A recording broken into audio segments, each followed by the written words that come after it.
नमस्कार साथियों, मैं हूं Amit Singh. GSM college weber के डिजिटल प्लेटफॉर्म पर आप सभी का स्वागत है। मित्रों, जैसा कि पिछले वीडियो में मैंने बात की थी शैक्षिक दर्शन की, और उसमें मैंने बात की थी वैदिक कालीन शिक्षा की।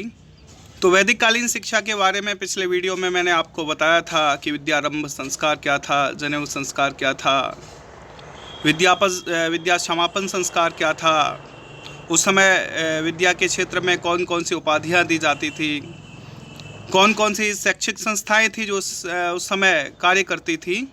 तो वैदिक कालीन शिक्षा का ये जो वीडियो आज मैं बना रहा हूँ, ये इसका भाग 2 है। तो आज का वीडियो प्रारंभ करता हूँ। तो सबसे पहले वैदिक कालीन शिक्षा का जो मुख्य केंद्र बिंदु थे वो शिक्षक थे, जिन्हें गुरु कहा जाता था। वैसे तो गुरु की महिमा आप सभी लोग जानते हैं, आप सभी ने सुना होगा, गुरुर ब्रह्मा गुरुर विष्णु गुरुर्देवो महेश्वरा गुरुर साक्षात परब्रह्म तस्मै श्री गुरुवे नमः। गुरु की महिमा के लिए वैदिक कालीन शिक्षा में इस श्लोक को काफ़ी महत्वता दी गई कि गुरु ही ब्रह्मा है, गुरु ही विष्णु है, गुरु ही महेश है, और गुरु सभी देवताओं, सभी शक्तियों से सर्वशक्तिमान है। क्योंकि सभी ईश्वर, सभी देवताओं से मिलने का जो साधन है वो गुरु के द्वारा ही संपन्न होता है, ऐसा गुरु के बारे में बताया गया है। तो वैदिक कालीन शिक्षा में हम बात करते हैं, जो शिक्षक होते थे, हमारे जो गुरु होते थे, जो गुरुकुल के अधिपति होते थे, जो ब्राह्मण होते थे, जिनके माध्यम से गुरुकुल का संचालन किया जाता था, वो कैसे होते थे। तो सबसे पहले जो वैदिक काल में अति विद्वान होते थे, स्वाध्यायी होते थे, धर्मपरायण होते थे, सच्चरित्र व्यक्ति ही गुरु कहलाते थे। कोई सामान्य व्यक्ति को हम गुरु की संज्ञा नहीं दे सकते थे। जो अति विद्वान, स्वाध्यायी, धर्मपरायण और सच्चरित्र व्यक्ति ही गुरु कहलाने के लायक होता था। ये ज्ञानी होने के साथ साथ, अति ज्ञानी होने के साथ साथ अति संयमी भी होते थे, और उस समय समाज में सर्वोच्च स्थान अगर किसी को प्राप्त था तो वो गुरु को ही प्राप्त था। आपको पता होगा, आपको ये जानकारी होगी कि प्राचीन वैदिक काल की अगर हम बात करें तो गुरु जब किसी भी राजा के दरबार में जाता था तो राजा अपना सिंहासन छोड़ देते थे। अर्थात उस समय समाज में सर्वोच्च स्थान अगर किसी को प्राप्त था तो गुरु को ही प्राप्त था। समाज का कोई भी वर्ग हो, कोई भी तबका हो, कोई भी वरिष्ठ या न्यून, समाज का कोई भी व्यक्ति गुरु का सम्मान करता था, अर्थात गुरु को समाज में सर्वोच्च सम्मान प्राप्त था।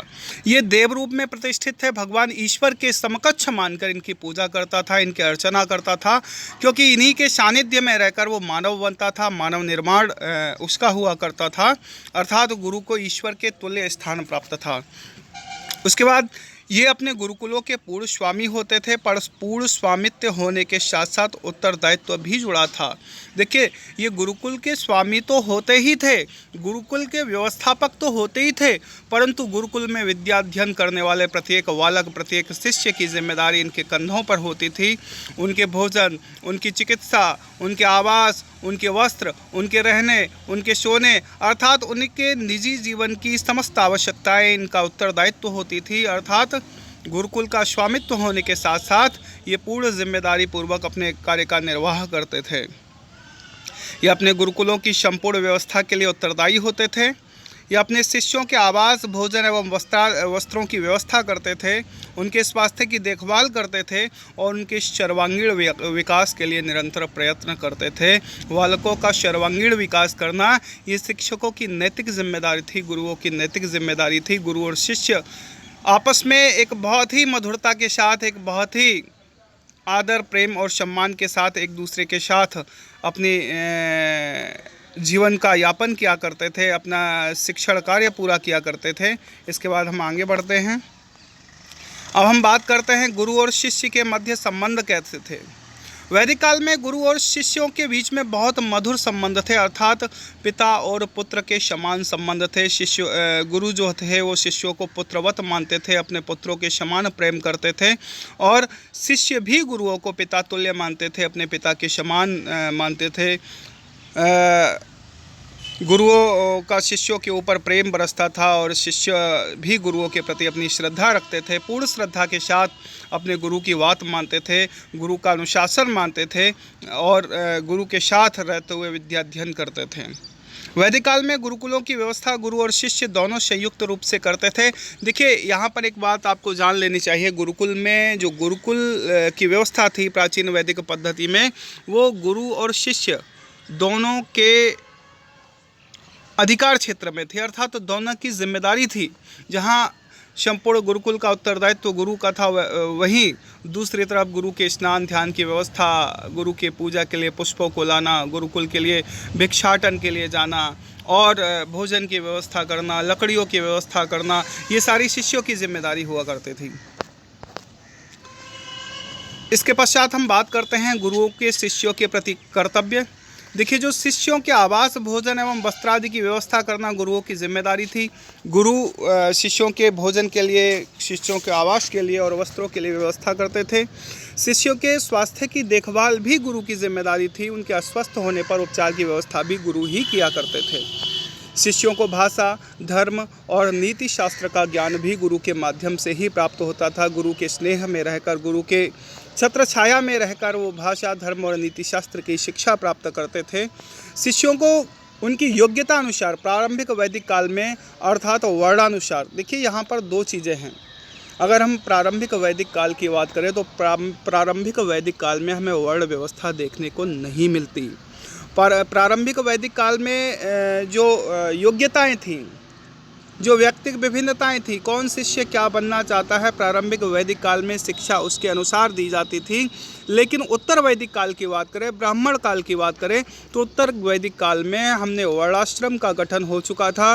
वर्णों के अनुसार शिक्षा दी जाती थी। उत्तर वैदिक काल में वर्णानुसार विशिष्ट विषयों एवं क्रियाओं अर्थात कर्म की शिक्षा दी जाती थी। लेकिन प्रारंभिक वैदिक काल में योग्यता अनुसार शिक्षा दी जाती थी। देखिए, शिष्यों को सदाचार की शिक्षा और उनके चरित्र निर्माण करना ये भी गुरु की नैतिक जिम्मेदारी थी। गुरु ही शिष्यों को सदाचार सिखाते थे और उनके चरित्र का निर्माण करते थे।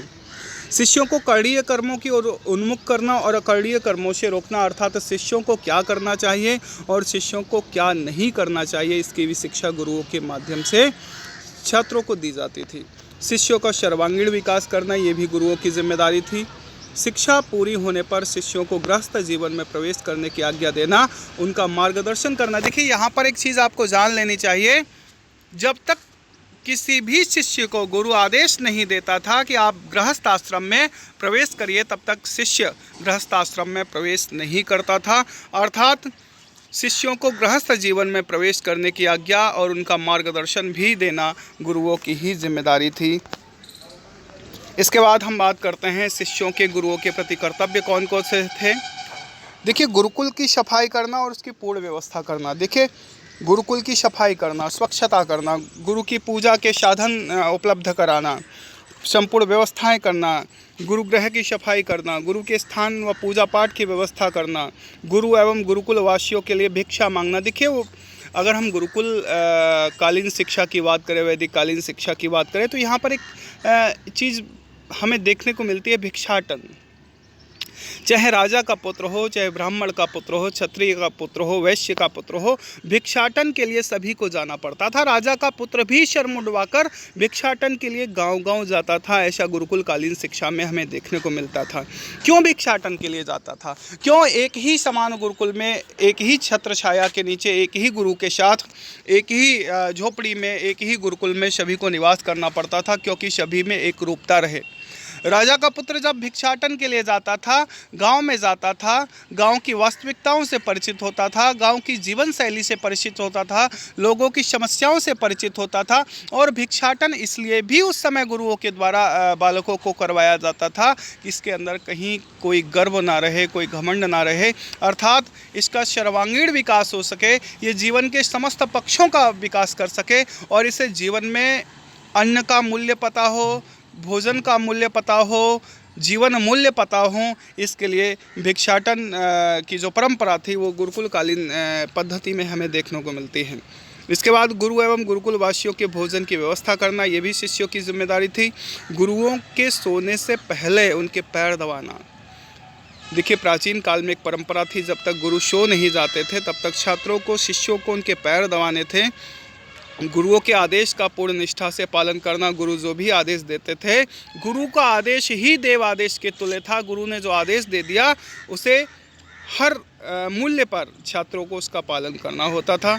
शिक्षा पूरी होने पर सामर्थ्यानुसार गुरु दक्षिणा देना। कि देखिए, प्राचीन काल में जब हम शिक्षा पूर्ण करने के पश्चात विद्या का समापन करने के बाद जब गृहस्थ आश्रम में प्रवेश करने के लिए गुरु से आज्ञा लेने जाते थे तो हमें उस समय गुरु दक्षिणा देनी होती थी। अगर हमारे पास गुरु दक्षिणा नहीं है तो हमें गुरु को वचन देना होता था, गुरु दक्षिणा देने का वचन देना होता था। ये शिष्यों का कर्तव्य था। इसके बाद वैदिक कालीन शिक्षा प्रणाली में प्रशासन, वित्त के संबंध में जो बातें हैं वो क्या क्या थी। देखिए, जो वैदिक कालीन शिक्षा थी ये राज्य के नियंत्रण से मुक्त थी। किसी भी राजा का, किसी भी राज्य का उस समय शिक्षा में हस्तक्षेप नहीं था। शिक्षा स्वच्छंद थी, शिक्षा गुरु के अधीन थी, शिक्षा गुरुकुल का अधीन थी। किसी भी प्रकार के राज्य का उत्तरदायित्व तो वैदिक काल में शिक्षा के ऊपर नहीं था। वैदिक काल में शिक्षा की व्यवस्था करना राज्य का उत्तरदायित्व नहीं था, अर्थात उस पर राज्य का कोई भी नियंत्रण नहीं था। उस पर शिक्षा पूर्ण रूप से गुरुओं के व्यक्तिगत नियंत्रण में थी।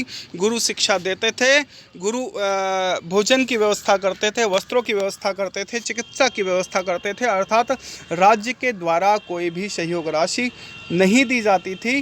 कई बार हमने पढ़ा है कि कुछ राज्यों के द्वारा गुरुकुलों को सानिध्य दिया गया, गुरुकुलों को सहयोग दिया गया, लेकिन प्राचीन वैदिक काल में शिक्षा स्वच्छंद थी।